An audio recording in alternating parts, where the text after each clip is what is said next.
are now required to wear these sort of device if you're moving around.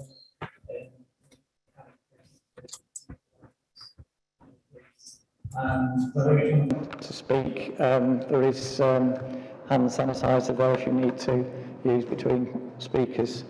So I've got the first item on the agenda I have is declarations of interest.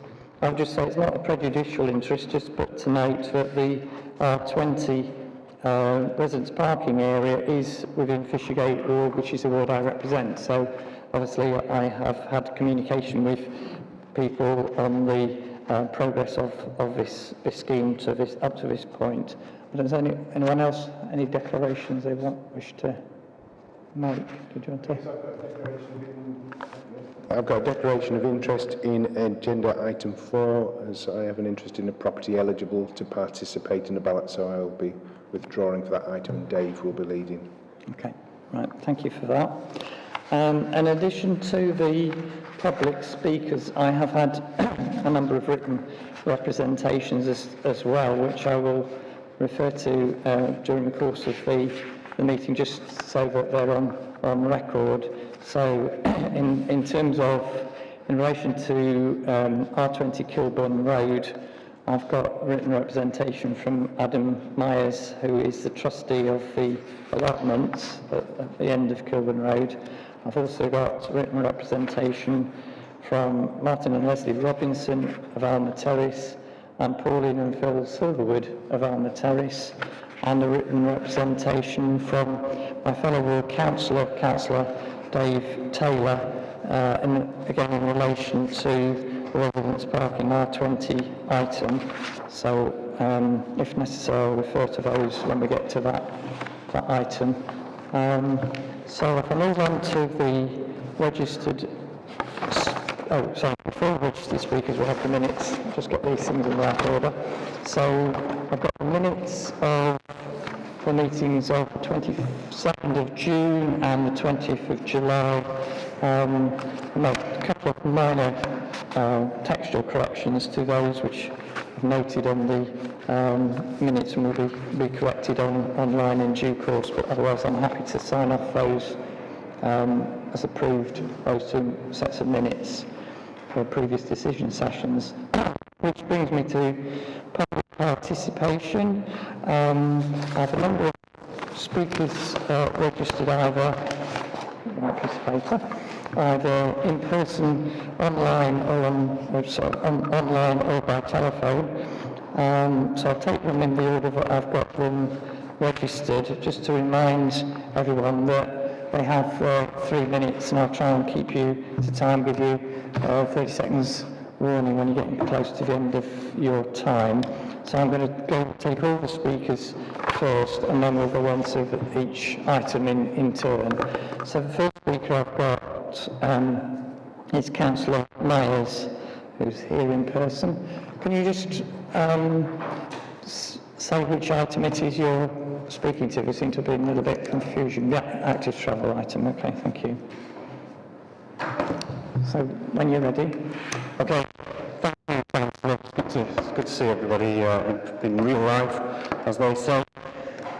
So I'm myself and Councillor Wells in Clifton Ward are submitting a petition today. We're going to use this as an opportunity rather than wait for the spectacle of full council. So if that's okay with the executive member, we'll do that. And it relates to a traffic calming and speed reduction active travel scheme. So with this being on the agenda, we thought this would be the moment to drop that in. Mm-hmm.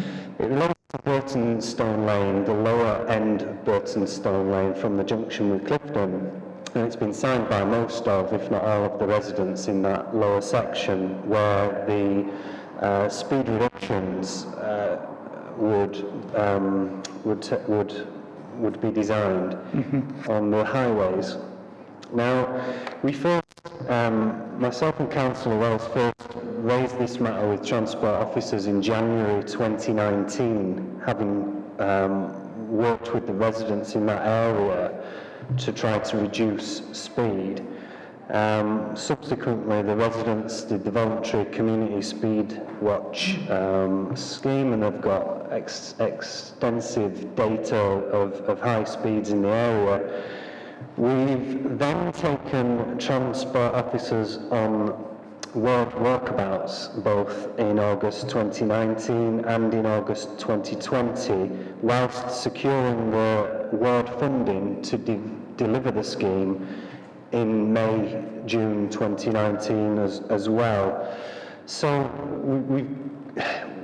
I think it's about looking to put this on the public record, which it isn't today, to try to work much more closely with councillors and transport officers and residents to understand the delays and an explanation on when the scheme could be delivered realistically. And I think it's about reasonability. We've always been reasonable to this point, working with residents and the council. We want to continue that, but I think we need a little bit back at this stage. That's why we've had to organise the petition. The residents did that independently of ward councillors, and I'm pleased to deliver that today. So that's it from me. Thank you very much, and certainly that will be noted. I'm happy to discuss that outside the meeting to try and progress that. Thank you. Thank you. So the next speaker I have down is Councillor Melly. Is that on Zoom or? Yeah, that's on Zoom. Okay. So I've got Councillor Melly on Zoom. Can you hear us, Councillor Melly?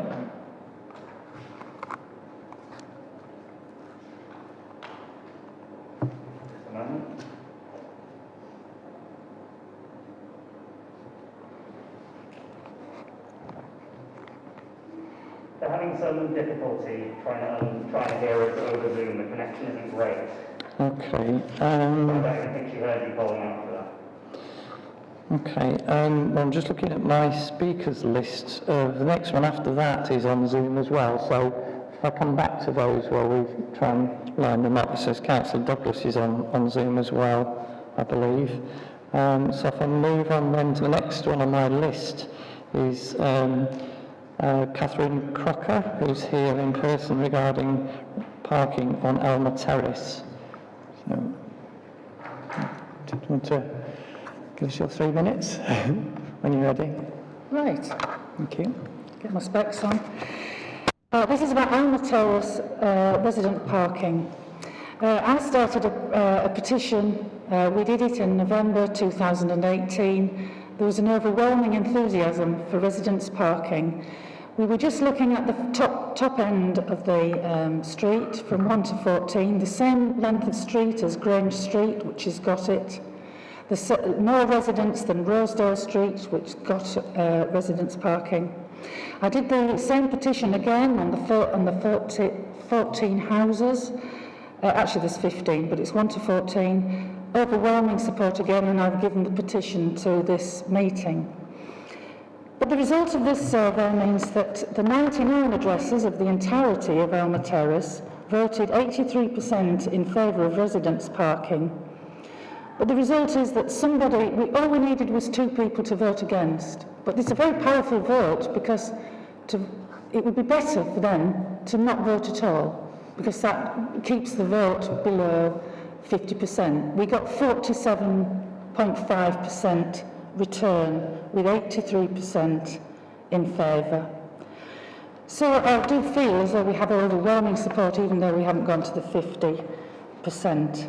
The additional issue is that we have, and this is written on some of the evidence that you've got from other residents in our street, about the transience of a lot of our residents. The consequence of this survey is that Kilburn Road now has got residents parking. We're the first street now that's closest to the centre. We've got free parking for visitors, workers, people who live in Fishergate but have no parking. So currently outside my house, I have a gentleman that parks. He lives in Fishergate, but he's got no parking, so he uses my house, front of my house, to park. But it's worse than that, because the future is the council's granted permission for 600 new student residences. There's no parking for them at all. So I do feel that the future has altered drastically for our street. If the council is able to give permission for that amount of accommodation, then surely it's got some strategic view as to how we should be using car usage 30 seconds. for that, right, for those residents. So we've got more cars coming into York. We need to be using more park and ride, cycle, walking. I know all that. We need less pollution on the A19 Fishergate. But I don't want to spend the next 3 years of my life taking more petitions and arguing for the case of Alma Terrace to have residents parking. I think we should have it now. Okay, thank you very much for your contribution. We'll consider when we get to that item. So the next, we have the, I've got, I have to stick with the in-person ones at the moment, yeah, okay.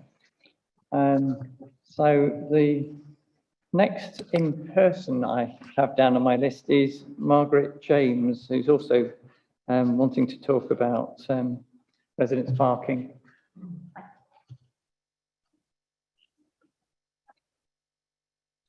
If it's not switched on, if you can switch the mic in. Sorry? Is the microphone switched on? It's on. Yeah, okay. Yeah. My name's Margaret James. I'm a resident of Alma Grove.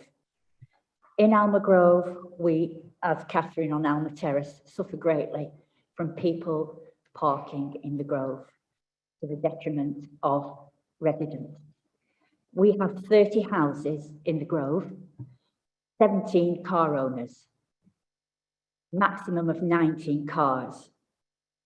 We regularly have over 30 cars parked in the Grove. They arrive 8:30, 9:30 in the morning and leave late afternoon, or they come a little later, walk into town to do the shopping.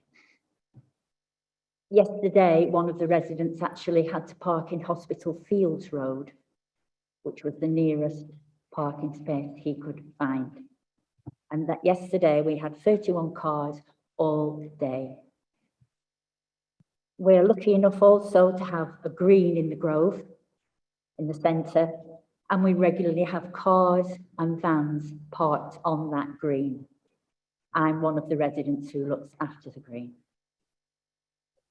3 of the houses in the Grove have drives, but these people voted in favour of residents parking because at times they get blocked in or get blocked out. People quite inconsiderate as to their parking habits. Now, the factor in the student accommodation and the fact that TSIS will be coming back to work soon. You're going to have another 300 people who may have cars. That's as it is today, but factoring that situation of the student accommodation, it can only get worse for Alma Terrace and Alma Grove. I did another survey of the residents on Saturday, the 18th of September. I managed to get hold of 18 residents, 13 in favour, 5 against. That would be a 60% vote and a positive vote of 72.22%. The previous vote was a vote of 33% with a vote in favour of 80%. Take into account at that point that we had COVID and a lot more people shielding, some people not at home. We were lucky to get 33%, in my opinion. You have lethargy, you have people with lots of other worries on their mind at this time. It all factors into a vote. The vote, I've been told, has to be over 50%. I don't know where that came from. It's not anything I've ever had in any vote I've ever made. I'm sure that half of the councillors here, if that was to be carried forward into every vote, wouldn't be here. Thank you. Can you conclude your comments now? Sorry? Can you finish? Why not? Yes. I would put it to the council that, bearing in mind these elements that I've already mentioned, the COVID and people shielding, etc., and the new student accommodation, that the vote as it was is accepted, disregarding the 50%. Okay, thank you very much. I'll carry on with the in-person speakers. Okay, so thank you for those comments. I've got the next one on my list who's here is Anthony May, who's here to talk about active travel programme at item 6.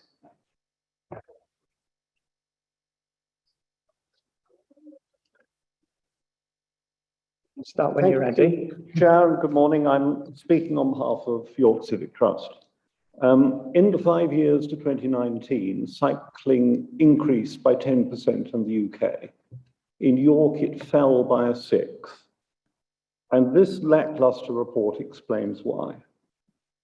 15 months ago, we supported the council in securing over £800,000 from government to provide 11 cycling schemes.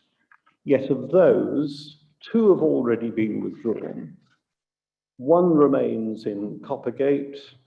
Just 1 is proposed for implementation in this whole financial year. And the other 7 are proposed for completion next financial year, and even so with the threat that viable solutions may not be possible. Why they were ever submitted to government if they weren't possible, I don't know.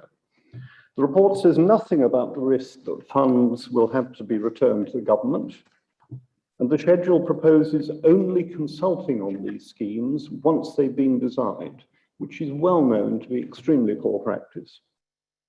The schedule also suggests that a council which can only deliver 1 scheme in this financial year can somehow deliver 23 next year. The Clifton Bootham scheme illustrates the problems. We attended a site visit a full 12 months ago with fully worked up plans, and yet this scheme is now proposed for implementation in January 2023. Much of the time to date has been spent with different groups of officers differing in their views on the interpretation of government guidance, and further funds being wasted on consultancy advice. The report you have today totally misrepresents government guidance in claiming that it is wholly prescriptive. The guidance does indeed include 21 principles, but these are all standard practice for any competent active travel planner. But it also says, in rare cases, a short stretch of less good provision will be appropriate rather than jettison an entire route. And we've been assured by those who advise government on this guidance that that was put in specifically to help councils like York, where there are limited space in certain parts of routes. 30 seconds. Had senior officers fully understood this principle, the scheme could have been implemented by now. The report rightly mentions the council's commitment to carbon reduction, and that requires something like a doubling in cycling in the next decade. Yet the action proposed here will not even arrest the decline we're now experiencing. I'm afraid that the report illustrates an approach which lacks vision, ambition, leadership, or openness, and continues to focus on explaining why problems cannot be tackled rather than working with the public to find solutions. It makes no recommendations for action, but we strongly recommend that you send it back and seek a commitment to more rapid and effective delivery. And if this fails, then you should seriously consider handing the money back to government so that it can be used by a more committed council. Can you conclude your comments? Thank you. Please? Thank you. The next speaker, I think we're on to Zoom now. Okay, so if I go back to Councillor Melly, I think was first on Zoom. So, Councillor Melly, can you hear us now? We can, yes, thank you. officers managed to fix the sound problem during the second public speaker, but we weren't able to hear anything at all before that. So if there's anything you said in previous agenda items before we got to public participation, you might need to repeat that before moving on to the rest of the agenda, because we really couldn't hear a word. But Councillor Melly, you've just come in, we've just heard half of what you had to say there, so can you, okay. can you Well, I was talking about start? sound problems. I was talking about sound problems, so that's indicative, isn't I it? see. Okay, yes. So you're live, as it were, and when you're ready. Yeah. Look, before I start, I was just explaining that we couldn't hear you. Before the public participants, we couldn't hear anything that was said in the room. So if there was any important information for the meeting, you might need to repeat it after the public participants before moving on. But yes, if I could start my comments now, thanks.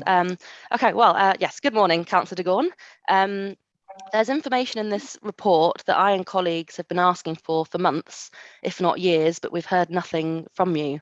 The Acombe Road cycle provision scheme is in my ward, and I've asked for information about it multiple times to no avail. I even asked you in public participation at one of your decision sessions like this as long ago as last winter for an update on progress, but I've heard nothing from you. And it seems like there hasn't been any progress, because from today's papers, I learned that preliminary design work and feasibility work won't even be done until December, even though we were promised this scheme 2 years ago. But that in itself would have been helpful to know, and local kids who want to cycle or scoot to school but can't without this scheme deserve to know too. So please don't keep ward councillors in the dark about schemes in our own wards. You have our email addresses, please just communicate. There are some active travel schemes that I expected to see in this list that are missing. So when you get to agenda item 6, could you please provide us an update? Could you update us on progress on the city centre cycle corridor, inaccessible barrier removal and Wigginton Road active travel schemes, please? A petition asking for a cycle route through the city centre was submitted to you in February. So has any feasibility work been done or any consideration been given to it yet? Did you receive any reports over the summer, or have you been sitting on your hands for 7 months? 6 months ago, £100,000 was announced to review and remove inaccessible barriers to cycle routes. Ward councillors who were doing our own work to remove some of these awful barriers, we were told to stop because a new pot of money had been announced, so it would be taken care of for us. But seasons have passed with no word on it. I've been asking for an update on progress because none is visible, and I've received no responses to my emails. In the meantime, people are being excluded from transport routes due to disability, and it's completely unacceptable. Removing these cycle barriers is an active travel scheme, and it's part of the Transport Capital Programme for this financial year. So can we please have an update on when inaccessible barriers such as those on Hobmore and Jubilee Terrace will finally be removed or altered? A walking and cycling provision scheme for Wigginton Road has been talked about for quite a while, but I was disappointed not to see anything in the papers, no mention of it, no plan for design or feasibility or consultation, and it's getting more and more urgent as the plans for Outer Ring Road dualling progress. But there's nothing about it in the work plan for the next several years. Lastly, I see there are a couple of schemes on the list as a result of Labour's accessibility for all motion passed by the full council. Secure cycle storage for a variety of cycle styles are an absolute must-have, as is improved accessibility from city centre car parks for people with mobility issues and the visually impaired. The report says these schemes are subject to a successful funding bid. I sincerely hope the funding bid for tranche 2 of the active travel scheme is successful, and I look forward to finding out in a couple of months' time. But we need commitment from you, Councillor de Gorne, that you will implement these schemes and others to improve the accessibility of the city, regardless of the outcome of that particular funding bid. As has been thoroughly demonstrated over the last few months, the city centre is inaccessible, and you need to change that. Thanks. Thank you very much for your contributions, which will be noted for when we get to the relevant items. The next speaker I have is Councillor Douglas, who wants to talk about R20. Thank you. Can you hear me okay? Yes, we can hear you now. Thank you. Okay, thank you. I'm speaking on the equalities aspects of item 4, the proposed new residents parking scheme that extends R20 in Fishergate. As page 25 states, it will need to be included in the new online parking permit system. Over recent weeks, residents in the areas across the city where residents parking schemes are currently in operation have been informed that a new digital-only scheme for parking permits is being implemented. The concern and consternation this has caused among residents has been voiced loud and clear to their local ward councillors. You'd be hard pushed to find a councillor who hasn't been contacted by residents voicing their concerns specifically around how this will impact enforcement of the scheme in their streets, and how worried residents who either don't have access to the internet, access to a computer or smartphone, or the digital skills or confidence to use them are about the changes. There's widespread concern the digital system is going to turn residents' parking schemes into a cheats charter. With no visible sign in vehicle windscreens of whether a vehicle has paid the fees to give them the right to park on that street, how will residents know who to report to enforcement and who not to report? Through scrutiny and officer meetings around these issues, my Labour colleagues have been told on various and numerous occasions that local residents know and recognise each other's cars and will know who isn't supposed to be parked there by looking at the vehicle. There is no paper option for registering for the new scheme, digital only, and that's it. There will be no officer support for residents who have limited digital skills and confidence. I have some questions for you. Given there will be a paper and digital permit system running alongside each other for around 2 years, how will fair enforcement be ensured? Will enforcement officers have to check all vehicles without a paper permit through the digital system? How will this slow down parking enforcement in the city? We already know they are stretched beyond their capacity. How will the system work for residents who have carers regularly visiting their properties? This can be numerous different and often unknown vehicles parking without a paper permit. Will professional carers be hit with fines? Did the residents of this consultation area in Fishergate know their scheme would be digital when they were consulted? If not, don't you think the knowledge may have changed the way they responded to the consultation? Have any additional resources been allocated to the council's parking call line? Residents reporting vehicles suspected of parking illegally in scheme areas across the city is going to go through the roof. Labour hears the concerns of York residents and we support them all the way. There's an awful lot that needs considering here, and I'm not convinced that the concerns that have around these changes are being taken seriously enough. Thank you. Thank you. Comments which will be noted, although they're not directly related to R20 as such, but we can certainly note those. So the next speaker I have on the list in relation to R20 item 4 is Anwen Hughes, I believe is online as well. Hi, yeah. Can you hear me okay? We can, thank you. If you'd like to make your contribution to the meeting.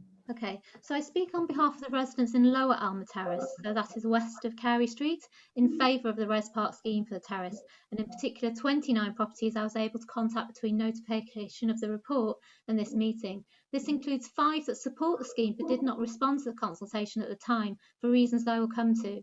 We object to the introduction of the Res Park on Kilburn Road only without extending the scheme to Alma Terrace, and also to deny terrace residents the right to repetition the council in the next 18 months. The parking situation for residents on the terrace is dire. It is used daily by commuters, shoppers and recreational users as free parking to access the city centre and riverbank. The situation is exacerbated because, like Kilburn Road, the street access is obvious from Fulford Road, but unlike surrounding streets, the terrace only has parking on one side with houses on both sides, a majority of which do not have off-street parking. This situation can only get worse with the student flat developments. Not surprisingly then, the vast majority of Alma Terrace respondents, 83%, voted in favour of the scheme based on a high 47.5% return, which is higher than the local ward council election turnout, and only 3 responses short of the arbitrary 50% return threshold. As mentioned, I have spoken to further 5 properties who would have supported the scheme and would be happy to do so in the future, but did not respond to the consultation. They did not appreciate the significance of the 50% threshold and, at the time, did not feel they should express an opinion due to having off-street parking, no car, or due to renting. 1 did not receive the survey letter.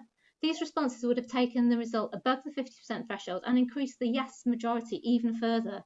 Position of typically and generally only accepting a result on a 50% return is therefore especially undemocratic and inequitable in this case. If the executive do not apply discretion on this, the effect will be to give the voices of those who did not express a view more weight and disenfranchise the majority of those who actually did vote. It's also worth noting that 15 properties, including 10 apartments in the lower terrace, have dedicated off-street parking and have less incentive to reply. There was no analysis in the report of the impact of responses or lack of responses from such properties. Most importantly, the consultation took place during pandemic lockdown restrictions, when the situation was not typical. Residents may have been living elsewhere with relatives. It also fell within student holidays, and when door-to-door campaigning to maximise the return rate was not allowed under lockdown rules at the time.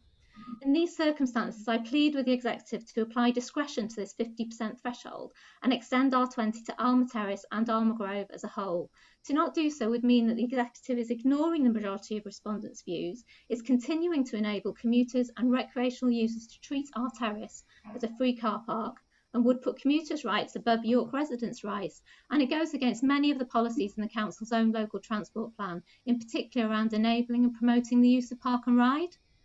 If, despite the points made here, the executive decides to implement option 1, then it should be amended to allow a re-consultation of those that did not respond now, or allow further petition and consultation for Lower Alma Terrace within the next 18 months as a priority, as a formal petition related to Upper Alma Terrace. Based on the people I have spoken to, a re-consultation would not only exceed any 50% threshold, but further confirm the overwhelming majority view in support of the Res Park scheme. However, these are the least favourable options, as by any normal democratic conventions, the residents of Alma Terrace have already voted overwhelmingly in favour of a Res Park scheme. Thank you very much for your comments, which will be considered when we get to that item. My next speaker I have on the list is Janet McLeod on R20. I think this is in relation to a different road, but this is it. Can you hear us, Janet? Hello, yes, I've just unmuted. Can you hear me all right? Very well, thank you. I think are we right volume now? Yeah. Am I too loud? Shall I turn it down? It's fine. We can hear you clearly now. Thank you. Okay. So you've got 3 minutes if you want to address the meeting. The recommended option 1 on item 4, it extends Res Park to Kilburn Road. I live in Edgware, which did not gain the required level of support for an extension, and I'm concerned about the possible consequences of option 1. The responses for Res Park in Kilburn note the serious problem of commuter parking. The damage to verges and the difficulties caused for larger vehicles by inconsiderate parking. Parts of Edgware Road already have significant problems with on-street parking, and I'm concerned that the serious problems Kilburn Road currently face will be displaced to Edgware Road, which is narrow and has enough of its own vehicles.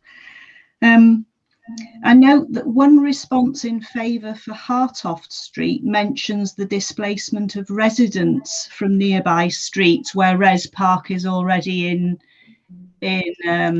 place. So that's an additional risk for Edgware, is that some residents of Kilburn and their visitors may choose to park in Edgware rather than pay for the residence parking permit.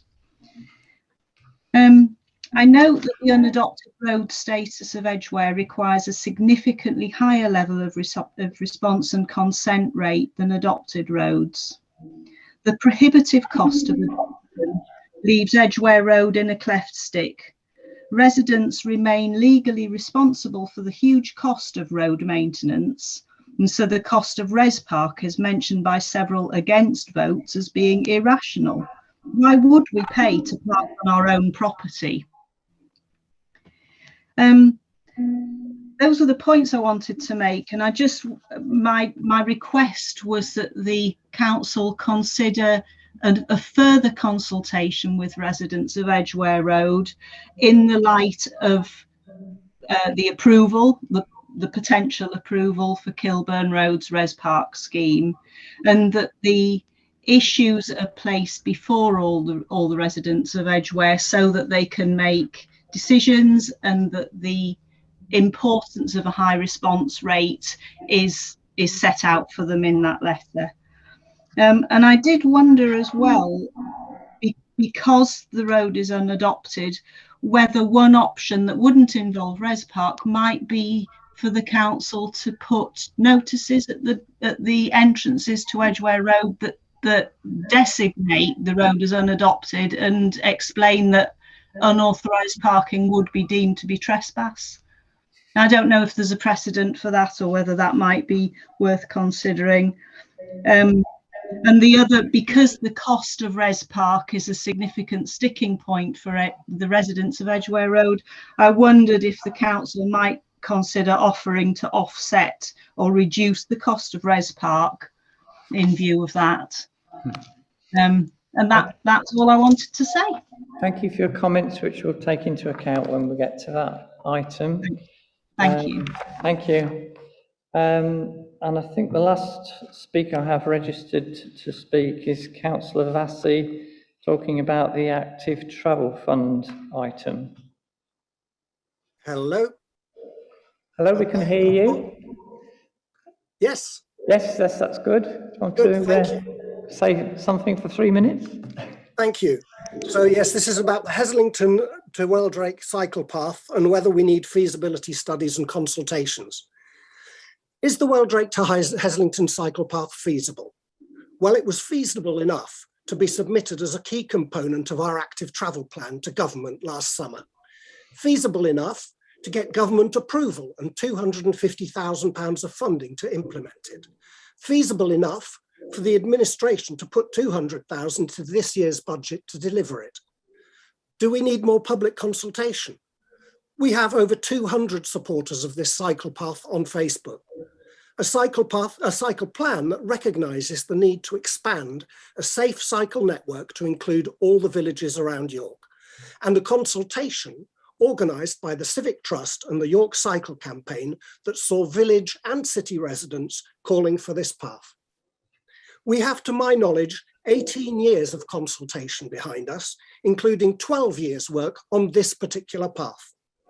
No one ever explained to me that local democracy was about local people electing local politicians to represent them on a local authority so that they could watch the council do what it likes without reference to the political administration.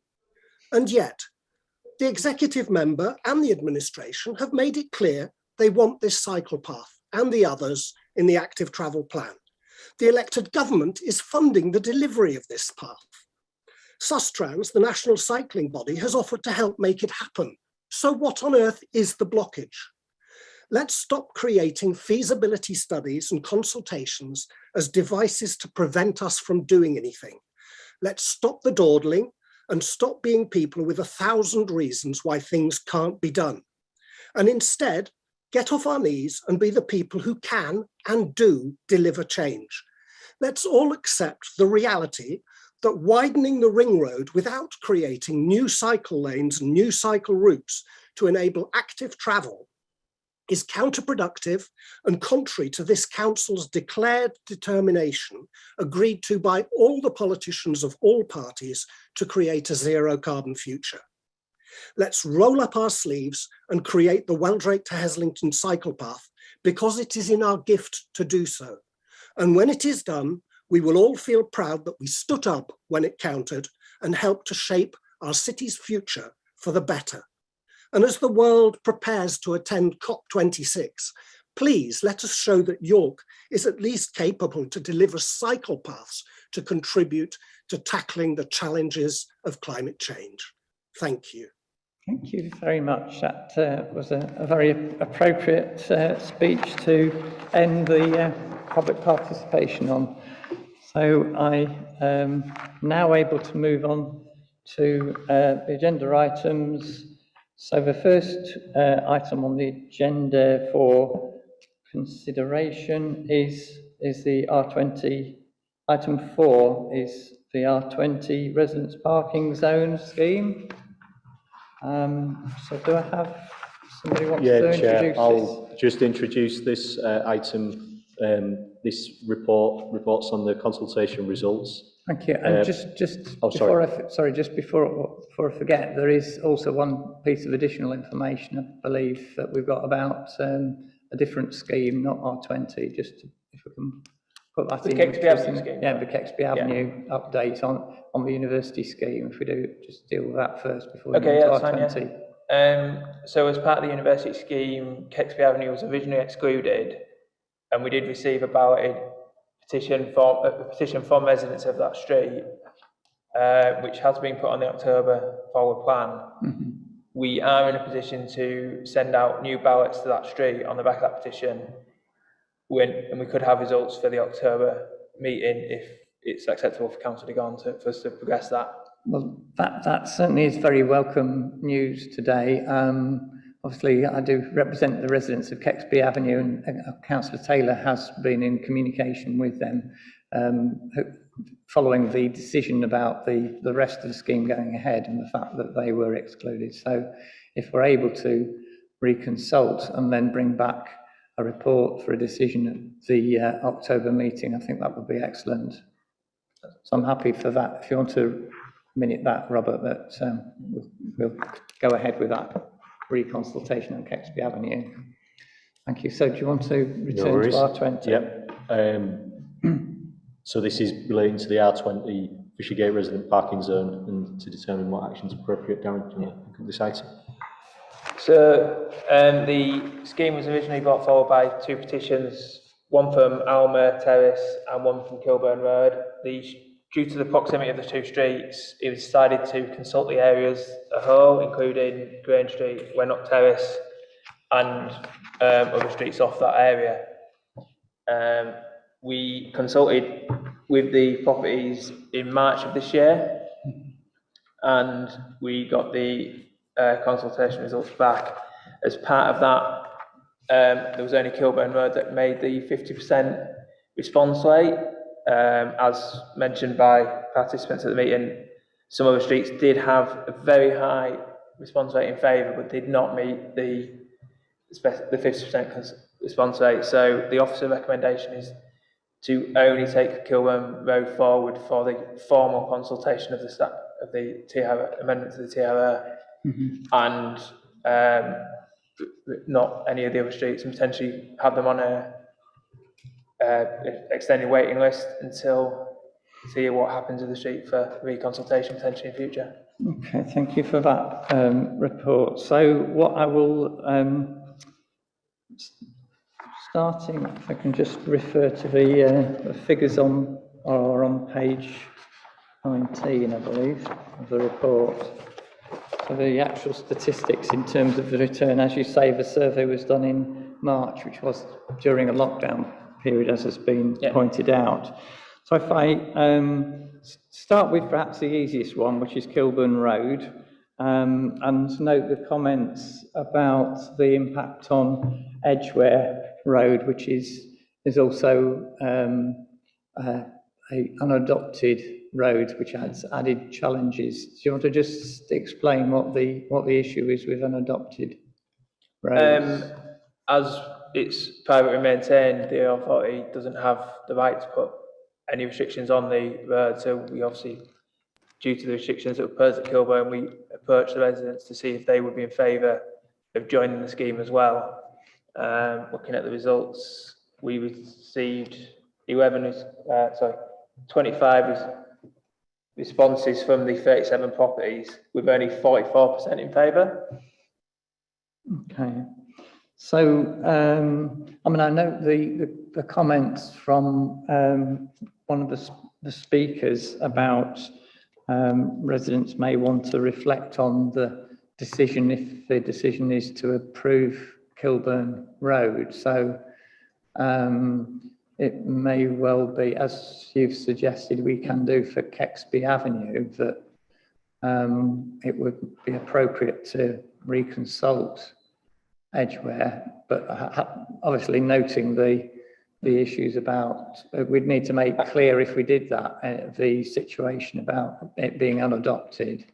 Yeah, I would say the difference here is we did receive a further petition from the residents of Kexby Avenue, so we would need to see some feeling of positivity towards the scheme from the residents Okay. before we approached.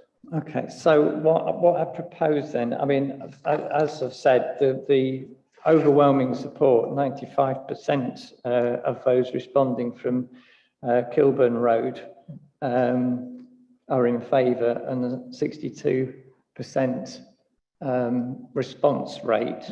I'm aware as with a lot of these things, you know, the petition was initially lodged about some 2 years ago, more or less at the time when the information about the student accommodation close by became obvious. The accommodation is sort of fairly well progressed now, and therefore residents will be concerned to see something in place before. Obviously the students won't be moving in this year, but certainly by next year I would expect that the construction will be complete.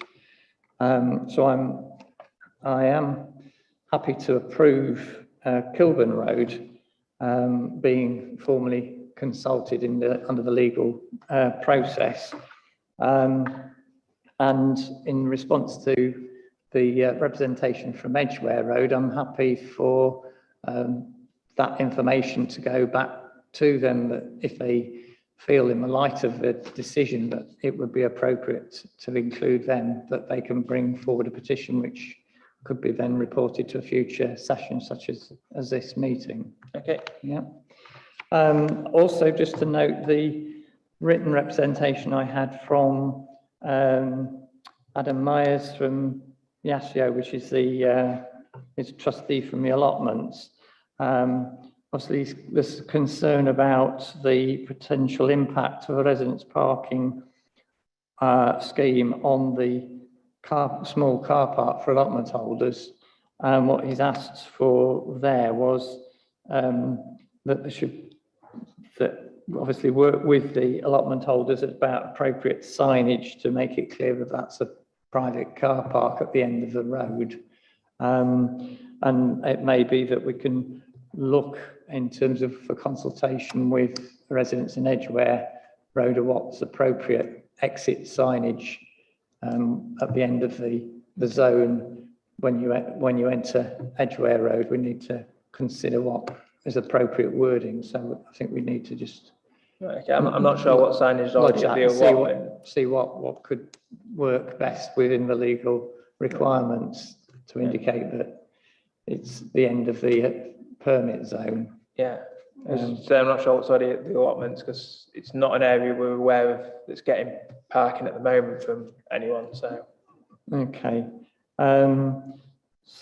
Yeah, I mean the other sort of suggestion from in this written representation was about enforcement of some scheme in the allotments, but I think that would be down to their responsibility rather than City of York Council to it. If they had their own permit scheme, it wouldn't be something which would come within the remit of a residents' parking, to my knowledge.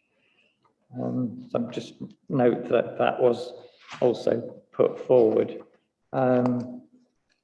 So as I say, in terms of Kilburn Road, I'm happy to approve that going forward for the traffic regulation order being advertised. So then that brings us on to the more problematic situation with Alma Terrace and Alma Grove. And as has been pointed out, the actual figures for the original survey in March indicated just one or two households short of 50% from Alma Terrace and an 83% in favour, which clearly to my mind, particularly given the comments that speakers have made and the information, I've got a petition here which is an updated survey from one of the public speakers here. There's some dozen or so households out of a vast majority of households in the top end of the street have indicated that they want to be part of residents' parking scheme. We've also heard from a resident in Alma Grove. The figures that the resident gave there was 83% in favour. So I'm sort of minded to either approve the traffic regulation order being advertised for those two streets, or the alternative is that we reconsult them. But I think given the geography, they have to be taken together, even though, you know, there was a stronger feeling from the top end of Alma Terrace than from Alma Grove. But as you've heard this morning, 30 houses who own 17 cars, but 30 cars parked there. So it's quite clearly being used by other people on a regular basis, and therefore would need to be dealt with as one piece. So I'm quite, and then given the return rate, I think also there are some, I know Alma Court was reported separately, but at the bottom end of Alma Terrace, there are some flats who've got their own private parking. Presumably they would have also been balloted. Not sure. I don't think they were. I think the difference was that private court's gated, whereas Alma Court isn't. Similar to Ainclough Mews at the entrance to Alma Terrace. Yes.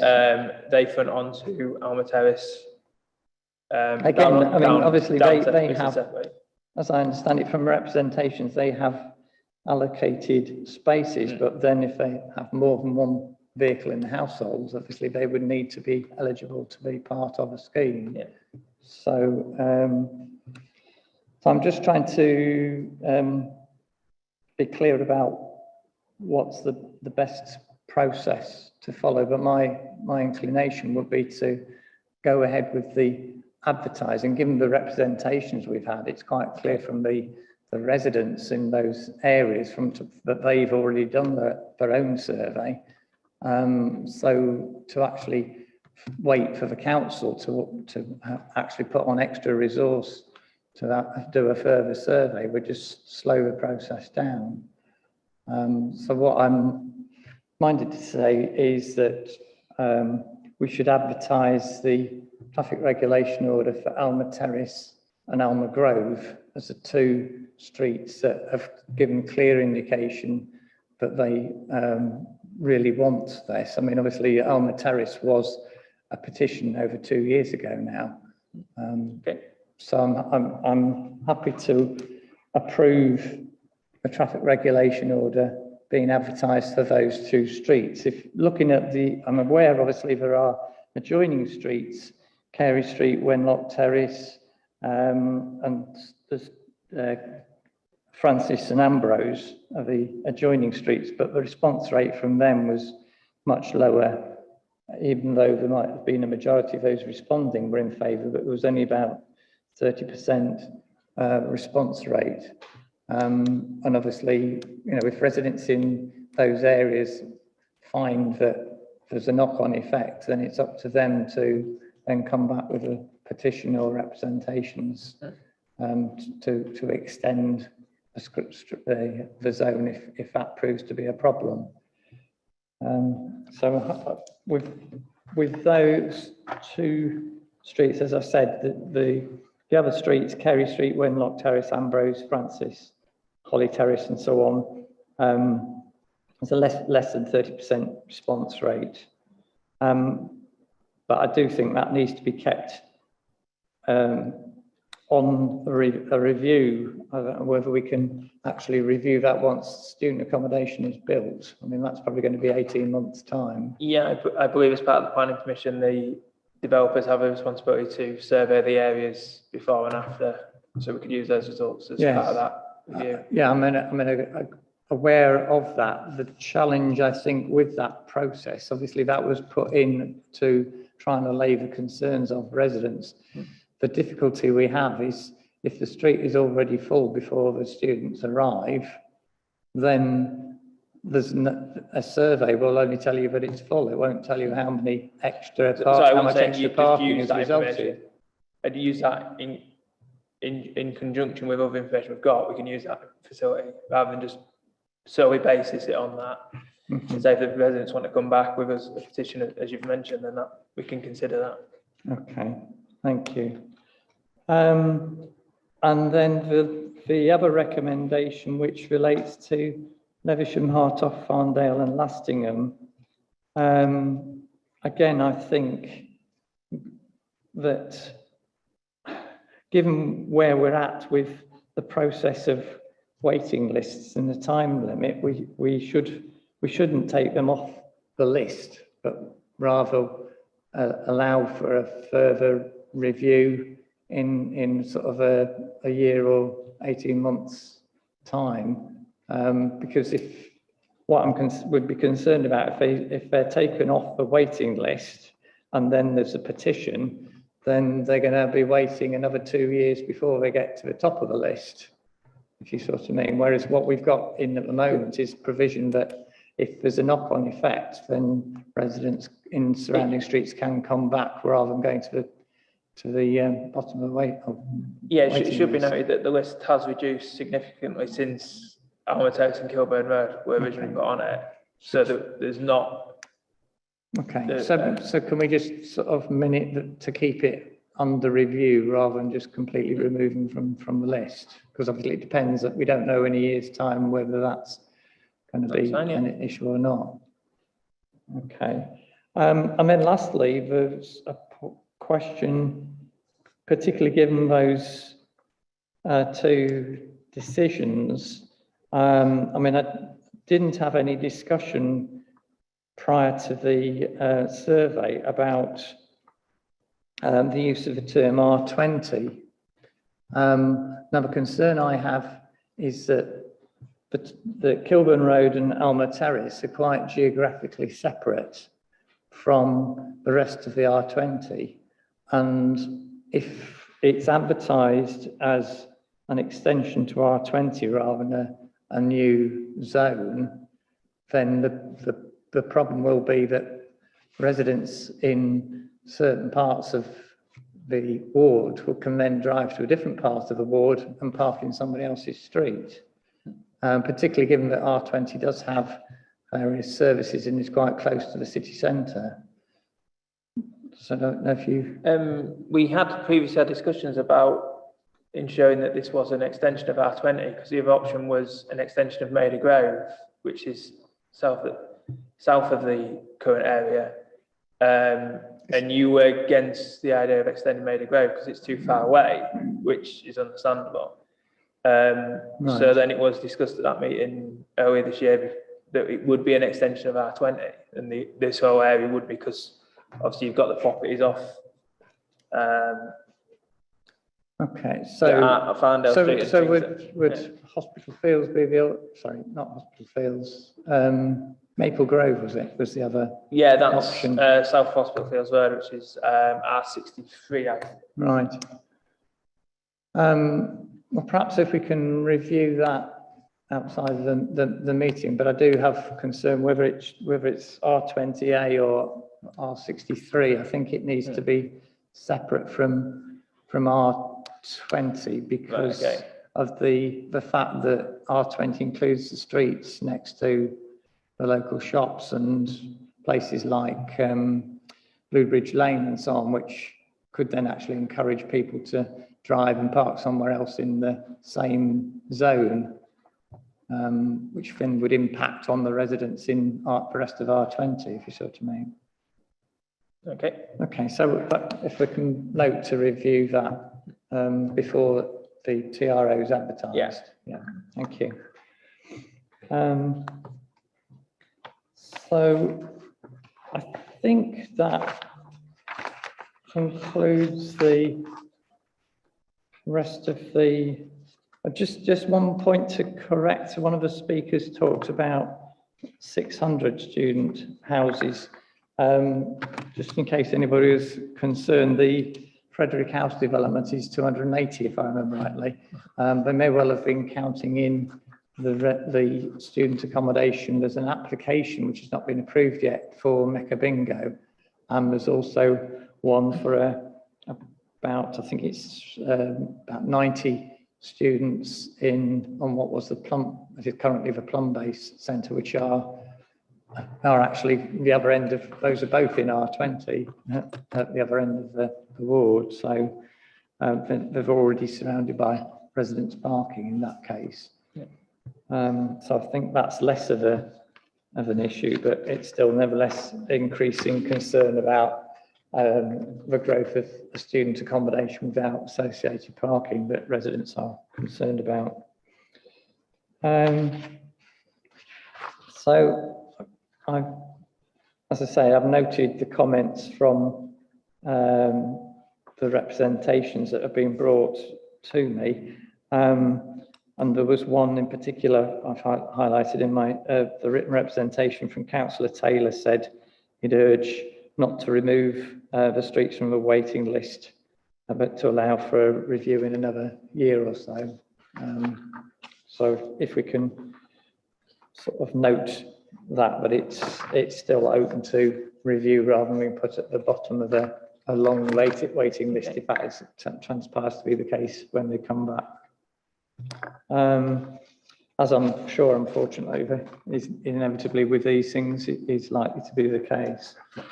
So that then moves me on to the item 5, which is speed management programme with Ben Potter. Yes, thank you, Chair. This is a report updating you on the results of the speed indicator device trial, which you previously approved in 2019. Sorry, can you use it? Speak. Oh, it's on. Is that any better? Yeah, lean a bit closer. Yeah, so that trial was previously approved in 2019. The 2 signs have been up since October of that year. We managed to get some good data from both of those signs, and they have both been working very well to bring speeds down in the 2 trial locations. So we're now asking you for a decision to approve a change to our vehicle activated sign policy to include those speed indicator devices as an alternative sign within the policy. Thank you. So, as you've said, this is the proposal to allow these this slightly different design, and the evidence that you've included in your report does indicate that they may well be more effective than the previous design, and so it's basically updating our policy so that we can use these as you've outlined in the report. I'm happy to approve that. Yes, that's brilliant. I'm sure all the ward councillors and other parish councillors who've been requesting them are very happy. Thank you. Thank you. That's less controversial. So then that now moves me on to item 6, which is the active travel delivery programme. Is it Dave going to introduce this one? Yeah, Dave will introduce. If I just answer some of the questions from the public speakers, if I might. Okay. Yes. Oh, yes. And if you. Yeah, just try and address some of the issues that we can. I mean, actually, I know it's not. We've moved on from that item, but if you want to say anything about the permit scheme as well, was also raised, wasn't it? But yeah, in terms of the electronic permit scheme, clearly one of we are introducing that at the moment. There will inevitably, with the introduction of any scheme, unintended consequences will manifest themselves, and Dave and the team will be looking to review any operational challenges that brings for either us or for residents. So certainly the feedback from Councillor Douglas was welcome, and we are getting feedback, as she noted, from other executive members. Clearly, the modern approach to the regulation of vehicles on the road by government is to move to digital platforms, and we see that both in terms of the MOT arrangements and the taxing arrangements for vehicles. So whether we like it or not, that digital ability is coming to be part of car ownership. Specifically in respect to the representations made for the Active Travel Fund, Councillor Myers' presentation of a petition from the Directorate's perspective will automatically trigger a report to a future decision session. So you can then give consideration to the priority of that scheme within the other programme in respect of the speed reduction programme. Tony May's representation in respect of cycling provision, I think very much agree. There is concern with the 1/6 reduction in cycling participation in York. Clearly we have and remain one of the highest cycling cities in the UK. But as to, we've got tens of millions of people now just not commuting to work. They're working from home. Is that inordinately affecting York's cycling figures, or is it a greater underlying issue? Because clearly the Active Travel Fund is talking about future provision of additional cycling capacity. We haven't reduced the cycling capacity on the network that existed between 2014 and 19, over which period we've seen this reduction. So, as I said, as executive, very keen to work with the Civic Trust to understand what is driving this behavioural change. Councillor Melly made representations about the city centre cycling scheme. As you're aware, Councillor de Gaume, we're undertaking a wide-ranging consultation on My City Centre. We are also undertaking a review on the city centre access review, and that is also intrinsically linked to the Foot Streets report. So all of those reports are interlinked, and there is an executive decision proposed later on this autumn in respect of those items. One of the other items was specifically about barriers on cycle routes, I believe, wasn't it? It about was the review. It was. So I was just going to say, she also mentioned the Wigington Road scheme. We'll look into that. I'm not aware of a decision on the Wigington Road. So we'll look into that on your behalf, and we can bring that to one of your internal briefing sessions.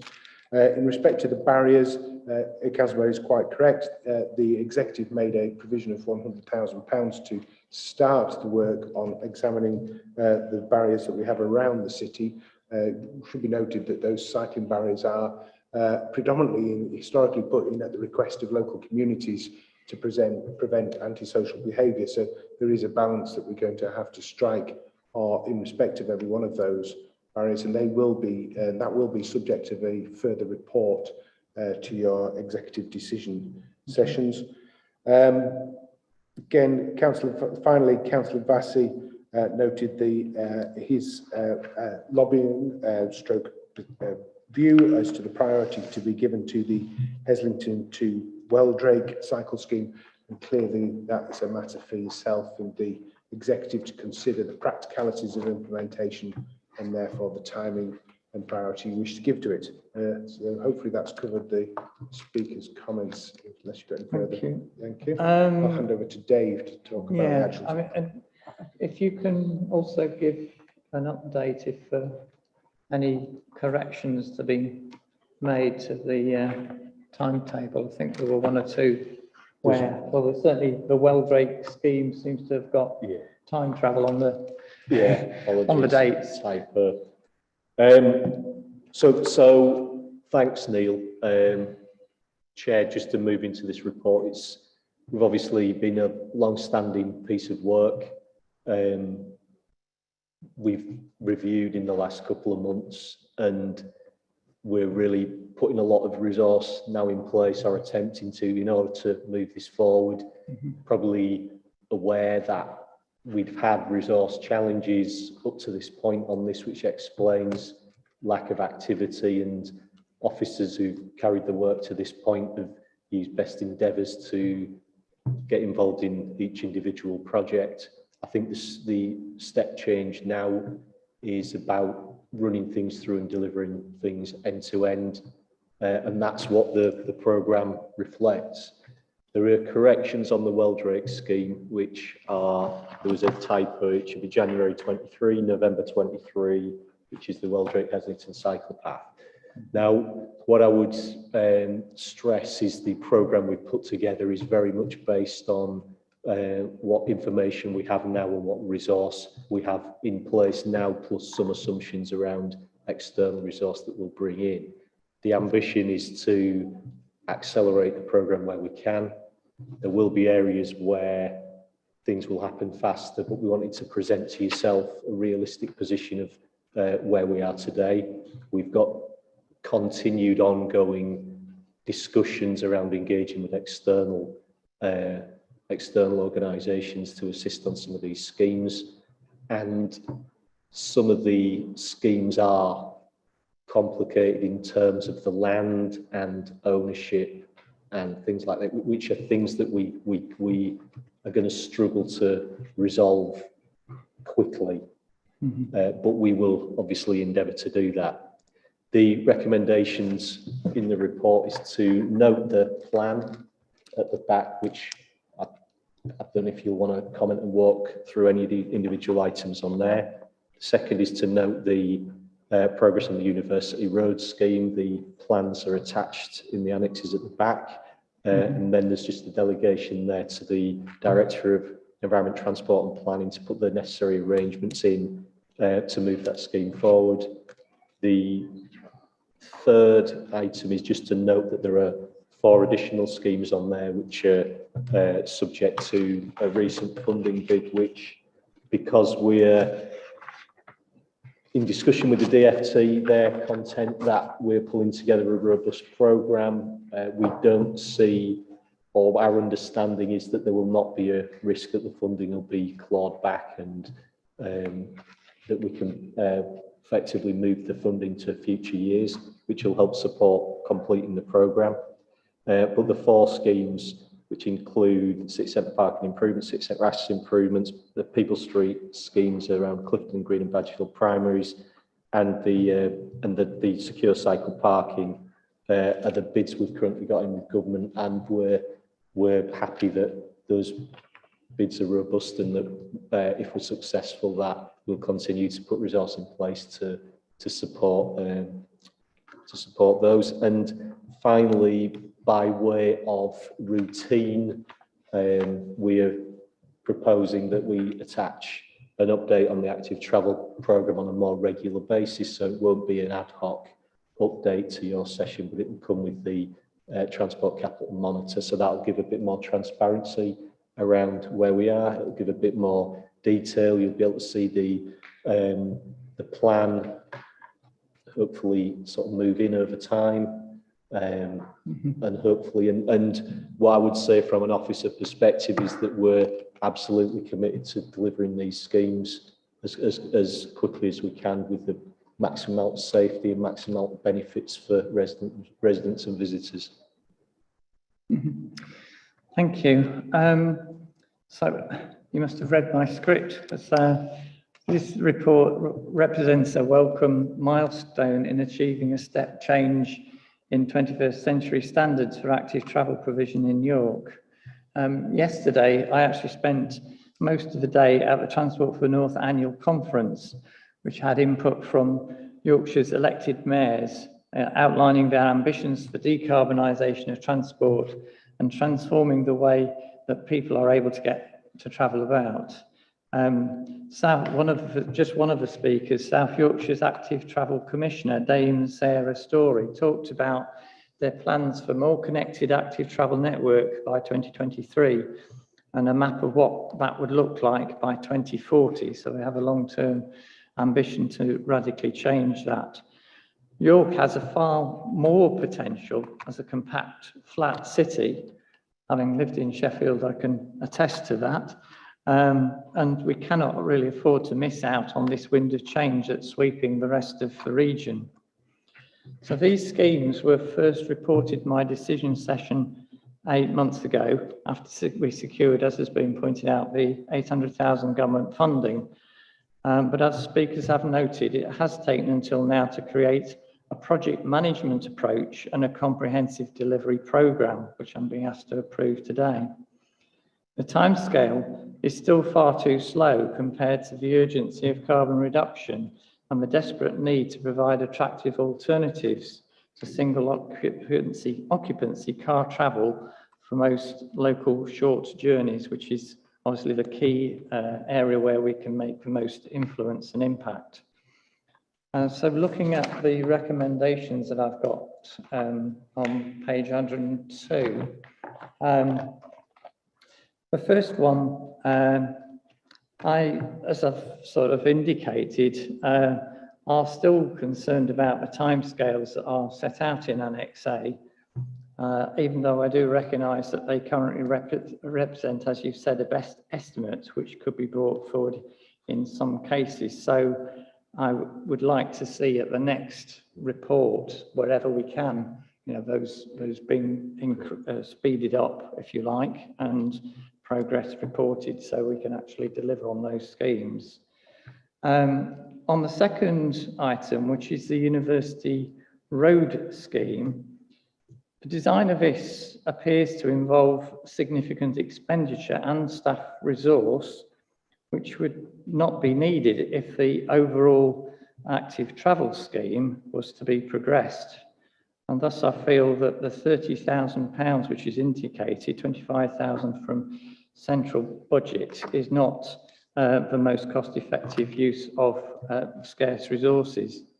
I'd much rather see a simpler scheme that involves road space reallocation in line with our transport hierarchy within the adopted highway. This is actually trying to put in a scheme on university, or partly on university land, which will never inevitably, as you've said here, in your report, involve further negotiations. Given what's been said about this challenging programme, I would much rather see the resource which would be involved in that, including legal officers and property and so on, focused on delivering the Wheldrake scheme and the A19 scheme.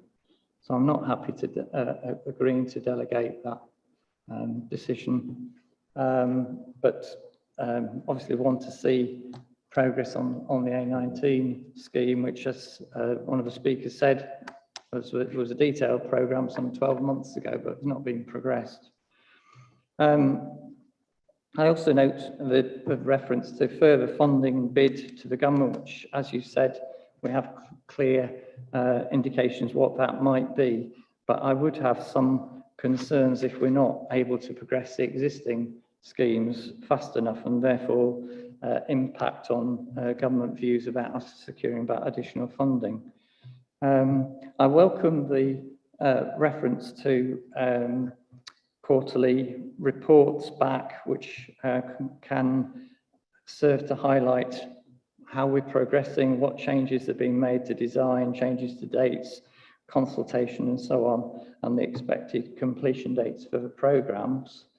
So that's item recommendation 4. So certainly welcome that recommendation, although it might need to have a little bit more detail than just a line in a budget, so that those schemes are actually going through the process. We can have some transparency about progress with them.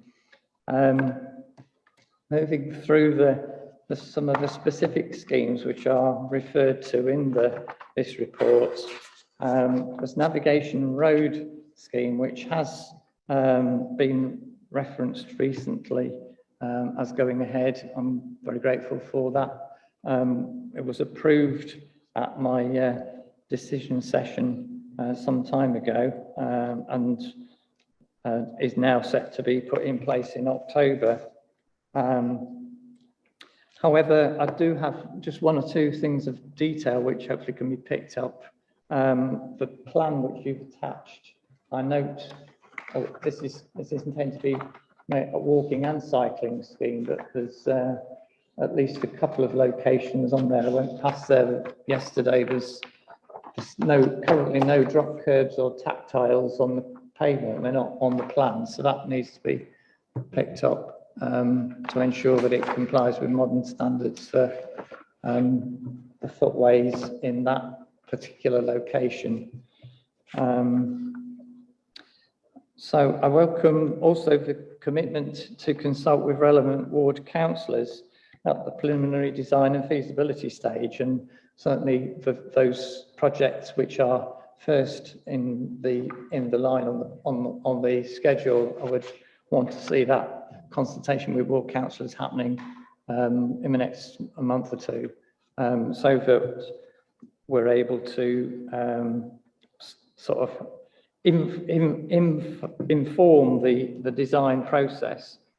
And as being pointed out by the Civic Trust, this should have happened with the EA19 Shipton Road scheme, which I'm aware there have been one or two pieces of information to ward councillors, but we need to get them fully engaged so they can represent, as we heard one of the ward councillors from Clifton Ward about, they were looking about specific ward scheme on Burnstone Lane, but equally they could well have the opportunity to input to that design brief. So I would hope that by November this year we'll have a design solution to work through with ward councillors and to progress to public consultation on your timetable you've got for January 22. Having walked up and cycled the length of that route, I'm aware of the design challenges, but 12 months on, we have had significant internal and external pressure, but we still don't have a compliant design to take out to consultation. And that's what we want to achieve, a scheme which meets the government guidance in terms of how we're supposed to spend this money, but also takes account of local factors in the locality. On the Tadcaster Road scheme, which is actually Transforming Cities funding project, that has just completed consultation this weekend. And from the initial feedback that I've heard, it suggests again that there has been a failure in the design brief. If you follow the process that you set out in the report, that has resulted in a preliminary design that has positive features, but still has significant shortcomings in terms of continuity, segregation, safe provision for right-turning cyclists, inbound priority for buses, and improvements to the Moor Lane roundabout.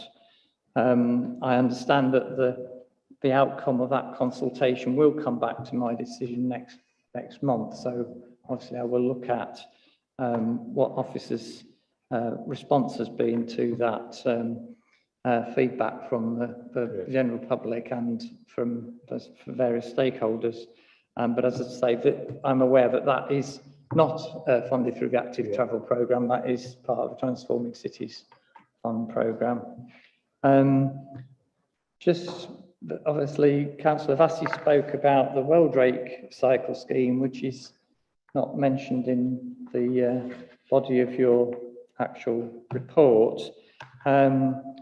We've clarified some of the dates, but as has been pointed out, that November 23 was the construction, which is beyond the lifetime of this current administration. So I'm sure that residents of Weldrake won't be happy with that proposal.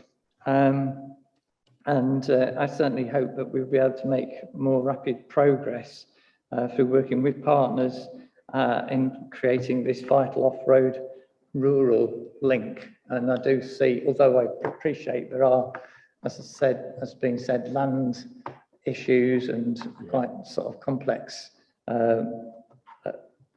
but potential pitfalls to that being achieved. Nevertheless, I think, as you've heard, 200 residents have signed a petition wanting to see it happen. There is very much a groundswell of support for that, and it could well be a forerunner of other links to other villages around the city, creating active travel routes that benefit not just the residents of Weldrake, but also the residents of the city who want to go out into the countryside without having to cross busy roads.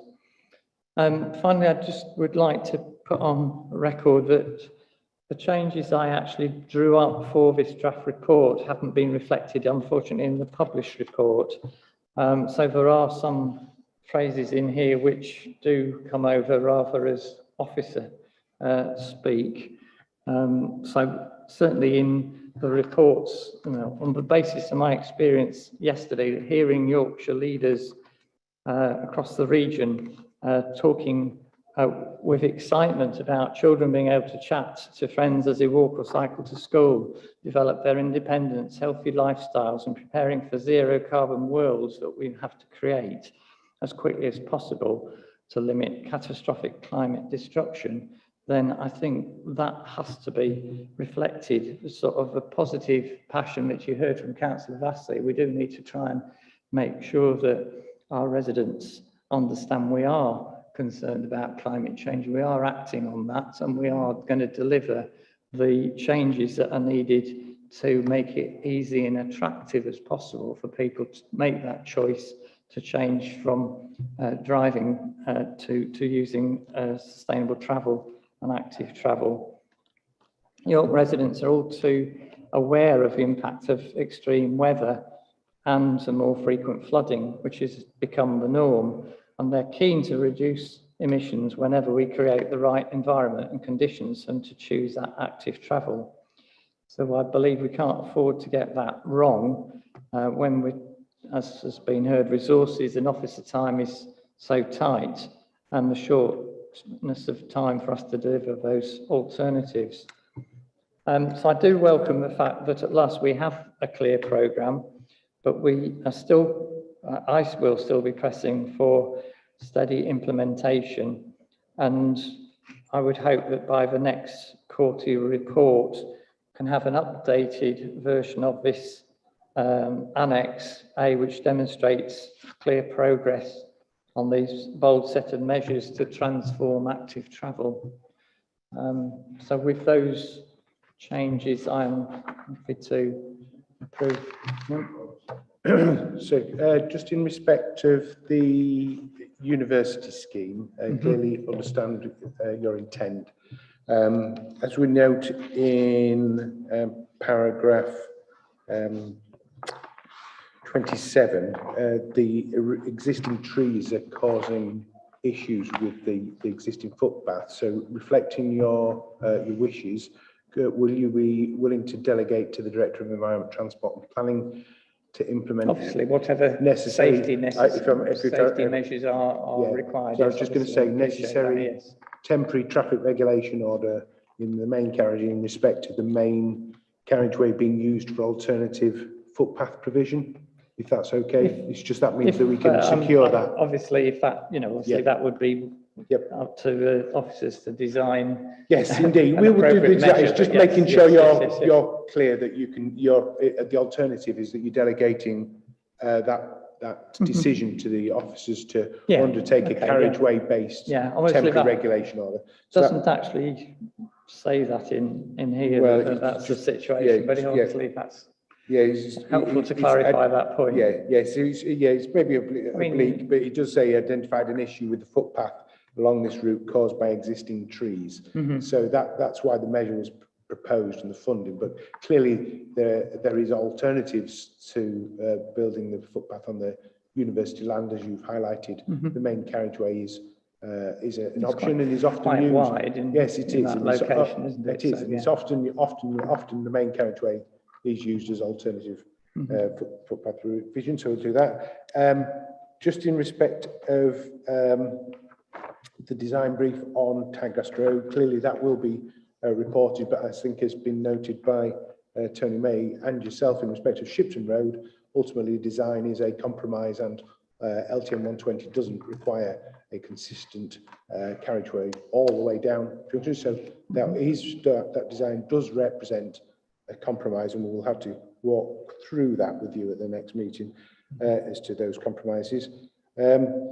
Wheldrake is, in terms of priority, clearly this is a dynamic programme, and there may be schemes that are currently higher priority that ultimately move on from what is where we are at the moment, which is the strategic business case, and ultimately cannot be delivered or delivered in entirety, and therefore that could see a reprioritisation and the Wheldrake scheme moving up in priority. But just to be clear, we are on all of these schemes at the strategic case. It is the case, for example, nationally, I'll use a national example for residents, HS2, Eastern Leg, funded in terms of its development, funded in terms of political intent, but clearly no decision as yet made to progress or the detailed design undertaken. That is the state of play with many of these schemes. The intent is there, the funding is there, the strategic business case is supported by officers, but clearly we have yet to do the detailed work to understand whether they will or will not be implemented. In respect of the commenters to the officer report and language, make no apologies for the fact that these reports are officer reports, not member reports. It's clearly for members to advocate and lobby on behalf of their residents as to the intent and desire, and we will, as officers, ensure that we reflect your policy decisions, but we have to strike the balance between effectively advocating the benefits of a scheme relative to the political arena, which is clearly not for us to engage in. No, I think just like to see them reflect our local transport plan hierarchy and the fact that we want to achieve a zero carbon. Absolutely. I was just going to conclude by saying, please be reassured that we are absolutely committed to reflect the council's policies in respect of climate change. You've been very clear in that respect. Your own commitment is absolutely conveyed to us on a regular, weekly, daily basis in respect of your aspirations for the transport network, and we are working as best we can to deal with the compromises necessary to deliver your political ambition. So please be assured there is no intention for a delay being caused by officers. We're just wanting to make sure that we fulfil all our obligations in terms of the Highways Authority. But thank you, Chair. Thank you. I think that concludes that item. I don't have any urgent business, so I will conclude the meeting and thank you all for your participation.